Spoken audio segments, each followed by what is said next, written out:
నేను ఈరోజు పిల్లల అనారోగ్య విషయంలో మందులు ఏ విధంగా వేసుకోవాలో అనే విషయాన్ని గురించి మీతో చెప్పాలనుకుంటున్నాను. ముఖ్యంగా తల్లులు మనం పిల్లలకి ఎక్కువగా వచ్చేది పిల్లలకి జ్వరము జలుబే.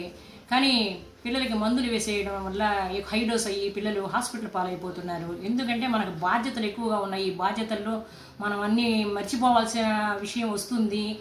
కాబట్టి నేను మీకు కొన్ని విషయాలు చెప్పాలనుకుంటున్నాను నాకు తెలిసినంత వరకు.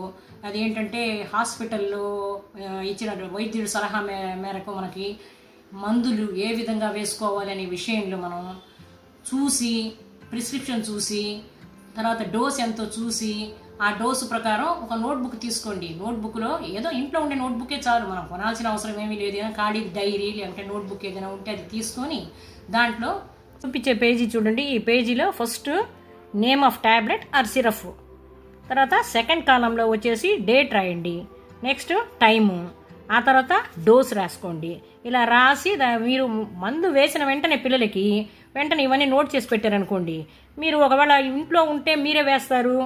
మీరు ఒకవేళ మర్చిపోయినా డైరీ ఓపెన్ చేసి లేదంటే నోట్బుక్ ఓపెన్ చేసి చూసి మీరు వేయగలుగుతారు.